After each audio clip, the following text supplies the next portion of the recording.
Hi, welcome to our channel. ఈరోజు వీడియోలో మనము హైనెక్ బ్లౌజ్ కటింగ్ అనేది నేర్చుకుందాం. ఇప్పుడు హైనెక్ బ్లౌజ్ కటింగ్ అనేది ఎలా కట్ చేసుకుంటానో ఈ వీడియోలో చూపిస్తాను. ఇది లైనింగ్ బ్లౌజ్ అండి. లైనింగ్ బ్లౌజ్కి ఫస్ట్ మనం లైనింగ్ మీద మార్కింగ్ చేసుకోవాలి కదా. ఇక్కడ నేను లైనింగ్ మీద మార్కింగ్ అనేది చేసుకుంటాను. క్లాత్ అనేది ఎక్కడ ఎక్కువ తక్కువ లేకుండా నీట్గా కట్ చేసుకున్న తర్వాత ఇప్పుడు మార్కింగ్ అనేది చేసుకోవాలి. కస్టమర్స్ మెజర్మెంట్స్ ప్రకారం అనేది ఇప్పుడు నేను లైనింగ్ మీద మార్కింగ్స్ చేసుకుంటాను. ఫస్ట్ బ్లౌజ్ లెంత్ అనేది తీసుకోవాలి.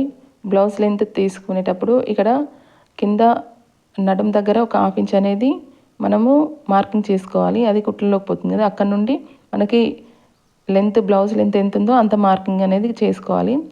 తర్వాత నడుం లూజ్ అనేది కూడా మార్కింగ్ చేసుకోవాలి. నడుం లూజు కస్టమర్ యొక్క నడుం లూజ్ ఎంత ఉందో అంతా చూసుకొని మనము ఇక్కడ మార్కింగ్ అనేది చేసుకోవాలి. నాకు కస్టమర్ యొక్క నడుము లూజ్ అనేది 11.5 ఇంచెస్ అనేది వచ్చింది. నేను ఇక్కడ 11.5 ఇంచెస్ దగ్గర మార్కింగ్ అనేది చేసుకుంటున్నాను.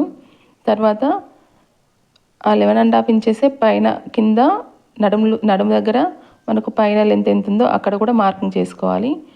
అలా అక్కడక్కడ నడుము లూజు తర్వాత నడుము లెంత్ అనేది ఇక్కడ మనం మార్కింగ్ చేసుకుంటే ఇక్కడ నుంచి చేసుకున్న విధంగా అట్లా మార్కింగ్ అక్కడక్కడ చేసుకున్న తర్వాత మార్కింగ్స్ అన్నీ కలుపుకుంటూ స్కేల్తో డ్రా చేసుకోవాలి. ఇలా చేసుకోవడం వల్ల మనకి బ్లౌజ్ ఎక్కడ ఎక్కువ తక్కువ లేకుండా సమానంగా వస్తుంది. మనకు కటింగ్ అనేది ఇక్కడ నీట్గా వస్తుంది. ఇప్పుడు ఇట్లా మార్కింగ్ చేసుకున్న తర్వాత ఇప్పుడు మనము నెక్ అండ్ షోల్డర్ అనేది మార్కింగ్ చేసుకోవాలి.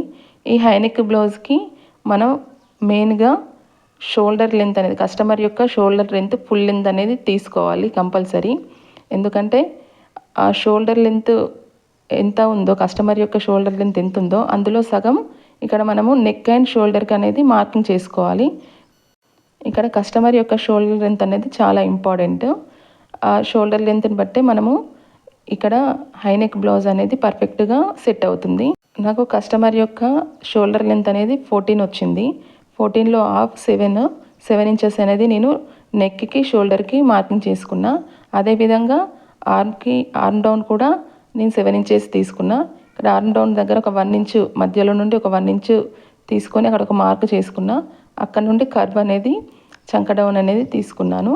తర్వాత ఇక్కడ నెక్కేమో 3.5 ఇంచెస్ అనేది నేను మార్క్ చేసుకుంటున్నా. 3.5 ఇంచెస్ 4 ఇంచెస్ అట్లా మార్కింగ్ చేసుకోవచ్చు.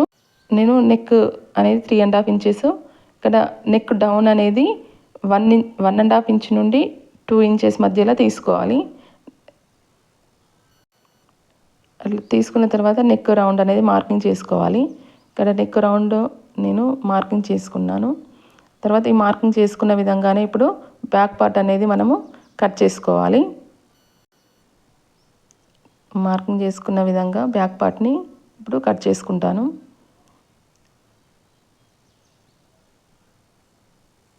మార్కింగ్ చేసుకున్నాం కదా, ఆ మార్కింగ్ నుండే కటింగ్ అనేది దాని మీద నుండి అలాగే వచ్చేటట్టు కట్ చేసుకోవాలి.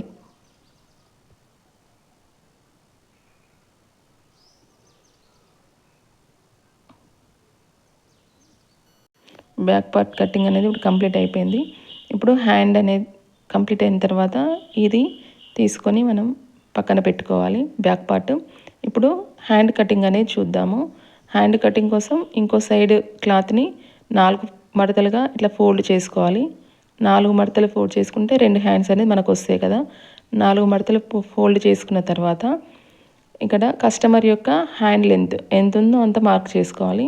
నాకు కస్టమర్ అనేది 10 ఇంచెస్ హ్యాండ్ లెంత్ అని పెట్టమన్నారు. 10 ఇంచెస్ తీసుకున్నా. ఇక్కడ హ్యాండ్ లూజ్ ఎంత వస్తుందో అందులో మనం 4 మడతల మీద మార్క్ చేసుకుంటున్నాం కదా, అందులో సగం ఇక్కడ మార్కింగ్ చేసుకోవాలి మనం. నాకు హ్యాండ్ లూజ్ అనేది 11 ఇంచెస్ వచ్చింది. ఇక్కడ నేను 5.5 ఇంచెస్ అనేది మార్కింగ్ చేసుకున్నా. తర్వాత హ్యాండ్ పొడవు 10 ఇంచెస్ చేసుకున్నాం కదా, అక్కడ ఒక 1 ఇంచ్ ఎక్స్ట్రా ముందుకు మార్క్ చేసుకోవాలి. ఇప్పుడు అక్కడ నుండి మనం కర్వ్ అనేది డ్రా చేసుకుంటాము. ఇక్కడ నేను హ్యాండ్ లూజ్ మార్క్ చేసుకున్నాను కదా, దానికి 2 ఇంచెస్ ఎక్స్ట్రా అనేది మార్క్ చేసుకుంటున్నాను. తర్వాత హ్యాండ్ కర్వ్ అనేది ఇట్లా నీట్గా డ్రా చేసుకోవాలి, షేప్ ఇవ్వాలి. ఇప్పుడు ఇలా మార్క్ చేసుకున్న దాన్ని కట్ చేసుకోవాలి. కట్ చేసుకున్న తర్వాత ఇక్కడ మనము సెంటర్కి ఒకటి కట్టింగ్ అనేది పెట్టుకోవాలి. తర్వాత ఇక్కడ జాయింట్ ఉంటుంది కదా, జాయింట్ అనేది మనము కట్ చేసుకోవాలి హ్యాండ్స్కి. ఇప్పుడు హ్యాండ్ కటింగ్ అనేది కంప్లీట్ అయింది. ఇప్పుడు మనము ఫ్రంట్ పార్ట్ కటింగ్ అనేది చేసుకుందాం. ఫ్రంట్ పార్ట్ ఈ కస్టమర్ క్రాస్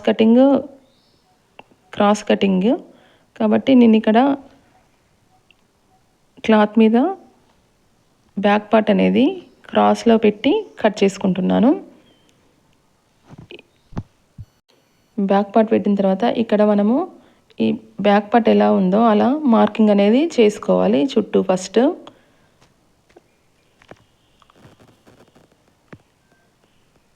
తర్వాత బ్యాక్ పార్ట్ నుండి ఒక 2 ఇంచెస్ పైకి మార్కింగ్ అనేది పెట్టుకోవాలి. ఎందుకంటే మనకు షేప్ పట్టీలు అనేది పెట్టుకుంటాం కదా. 2 ఇంచెస్ మార్క్ చేసుకున్న తర్వాత ఇక్కడ నెక్ దగ్గర ఒక మార్క్ అనేది పైకి పెట్టుకోవాలి. అక్కడ నుండి నెక్ ఎంత కావాలో అంత ఇక్కడ డ్రా చేసుకోవాలి. నాకు 6 ఇంచులు పెట్టమని చెప్పారు కస్టమరు, కాబట్టి నేను 6 ఇంచుల దగ్గర మార్క్ చేసుకొని అక్కడ నుండి 3.5 ఇంచెస్, మనకు 3.5 ఇంచెస్ వెడల్పు పెట్టుకున్నాం కదా, అదే వెడల్పు ఇక్కడ మనం పెట్టుకోవాలి నెక్ దగ్గర. ఇక్కడ మనకి నెక్ కొంచెం బ్రాడ్గా వస్తుంది, ఎందుకంటే హై నెక్ కాబట్టి నెక్ ముందు ఫ్రంట్ నెక్ అనేది కొంచెం బ్రాడ్గా వస్తే కంఫర్ట్గా ఉంటుంది, ప్లస్ మనకి నీట్గా కూడా అనిపిస్తుంది. బ్లౌజ్ అనేది బిగుసుకుపోయినట్టు లేకుండా మనకి ఫ్రీగా అనేది ఉంటుంది. తర్వాత చెస్ట్ మార్క్ అనేది ఇక్కడ చేసుకుందాం మనము.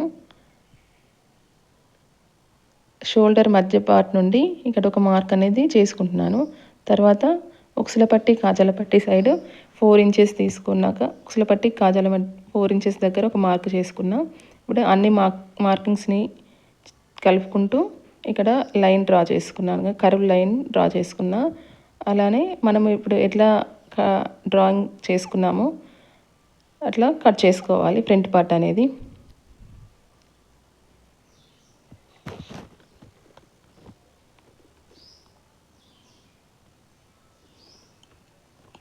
ఫ్రంట్ పార్ట్ కటింగ్ అనేది కంప్లీట్ అయిపోయింది. ఇప్పుడు మనం బ్లౌజ్ యొక్క బ్యాక్ పార్ట్ అయిపోయింది, ఫ్రంట్ పార్ట్ అయిపోయింది, హ్యాండ్స్ కూడా కటింగ్ అయిపోయింది కదా. ఇప్పుడు షేప్ బెల్ట్ కోసం షేప్ బెల్ట్ అనేది ఇప్పుడు కట్ చేసుకుందాం. అయిపోయింది కదా. ఇప్పుడు నడుం పట్టి కట్ చేసుకుందాము. నడుం పట్టి కట్ చేసుకున్న తర్వాత షేప్ బెల్ట్ అనేది కూడా ఇక్కడే కట్ చేసుకుందాము. షేప్ బెల్ట్ కోసం మనకు నడుము లూజ్ ఎంత ఉందో అంత కట్ చేసుకోవాలి. తర్వాత ఇప్పుడు ఇక్కడ 3 ఇంచెస్ అనేది నేను మార్కింగ్ చేసుకుంటున్నాను. ఇక్కడేమో 2 ఇంచెస్ అనేది మార్కింగ్ చేసుకున్నాను షేప్ బెల్ట్ కోసం. ఇక్కడ మధ్యలో మనం 2 ఇంచెస్ మార్క్ చేసుకోవాలి. లాస్ట్కి ఏమో 2.5 ఇంచెస్, ఫస్ట్ 3 ఇంచెస్, మధ్యలో 2 ఇంచెస్, లాస్ట్ 2.5 ఇంచెస్ అనేది మార్కింగ్ చేసుకున్న తర్వాత మార్కింగ్ ప్రకారమే ఇప్పుడు మనం డ్రా చేసుకొని కట్ చేసుకోవాలి. షేప్ బెల్ట్ అనేది పర్ఫెక్ట్గా వస్తుంది ఇలా మార్క్ చేసుకొని కట్ చేసుకుంటే. ఇప్పుడు ఇది కటింగ్ అయిపోయింది కదా. ఇప్పుడు లైనింగ్ ఫ్యాబ్రిక్ని మెయిన్ ఫ్యాబ్రిక్ మీద పెట్టి ఇప్పుడు బ్లౌజ్ అనేది కట్ చేసుకుందాము. ఇప్పుడు మెయిన్ ఫ్యాబ్రిక్ తీసుకొని ఇట్లా ఎక్స్ట్రాగా పోగులు ఏమన్నా ఎక్స్ట్రా క్లాత్ ఏమన్నా ఉంటే అది నీట్గా కట్ చేసుకొని దీని మీద బ్యాక్ పార్ట్ అనేది ఇప్పుడు మనం పెట్టుకోవాలి. బ్యాక్ పార్ట్ పెట్టుకొని ఇప్పుడు కటింగ్ అనేది చేసుకోవాలి.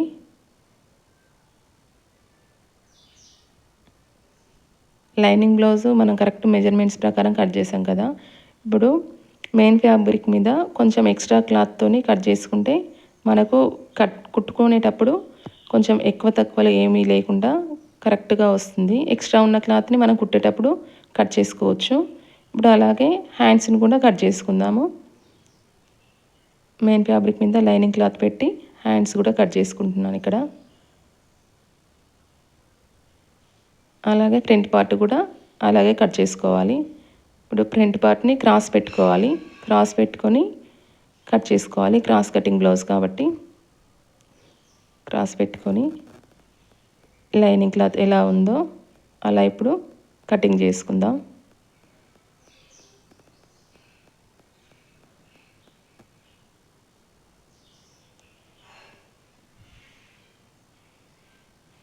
ఫ్రంట్ పార్ట్ ఇలా కటింగ్ అయిపోయిన తర్వాత ఇప్పుడు షేప్ బెల్ట్లను కూడా అలాగే కట్ చేసుకోవాలి. ఫ్రంట్ పార్ట్ కటింగ్ అనేది ఇక్కడ కంప్లీట్ అయింది కదా. ఇప్పుడు షేప్ బెల్ట్లను కూడా కట్ చేసుకోవాలి.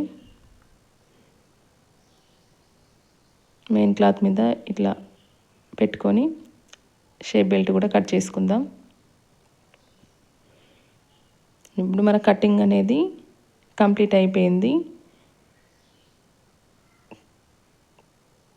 Back part, front part, hands, shape belt, back belt అన్నీ కంప్లీట్ అయిపోయాయి. ఇప్పుడు స్టిచ్చింగ్ అనేది కూడా నేను నెక్స్ట్ వీడియోలో చూపిస్తాను. కటింగ్ కంప్లీట్ అయిపోయింది. ఈ విధంగా కటింగ్ చేసుకున్నారంటే మనకు కరెక్ట్గా వస్తుంది.